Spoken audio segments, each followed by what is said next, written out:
Naitwa Thomas Enoch, mwenyekiti wa idara vijana kanisa la Moravian ushirika wa Kigamboni.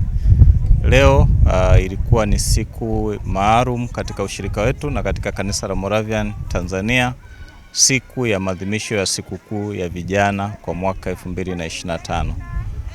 Kwanza nianze kwa kuwashukuru wadau wote waliotuunga mkono katika kuhakikisha kwamba sikukuu yetu inafanikiwa mwaka huu. Na washukuru vijana walioweza kuandaa vizuri maadhimisho haya sikukuu ya vijana mwaka huu. Tunaushukuru ushirika kuanzia baba mchungaji, baraza la wazee pamoja na waumini wote ambao kwa pamoja wamejitokeza na kuifanya ibada yetu iweze kufana. Tulikuwa na matarajio mengi na mipango mingi katika mwaka huu ambao tumeweza kuitekeleza na kuifanikisha tangu tulipoadhimisha sikukuu kama hii mwaka jana. Tunamshukuru Mungu, tumeweza kufanya vitu kadhaa ikiwemo kuanzisha hii media line ambao ndio tunatumia kurusha hizi habari ambazo tunazungumza wakati huu. Yote haya ni sehemu ya matokeo ya kazi ambayo tulizianza mwaka jana. Tumekuwa na mwendelezo mzuri wa mafunzo kwa vijana kupitia njia za kidigitali ambao tumekuwa tukiyafanya angalau kila mara moja kwa mwezi, lakini tumekuwa tuna maombi ya kila Alhamisi usiku kupitia mfumo tena wa kidigitali ambao tunafanya na kuhakikisha kwamba mtu mahali popote alipo anaweza kashiriki maombi kwa ajili ya idara lakini kwa ajili ya kanisa. Tunapokamilisha sikukuu hii mwaka huu 2025, tuna hatua ya kuanza kwa ajili ya kuenda mwaka mwingine 2025-26.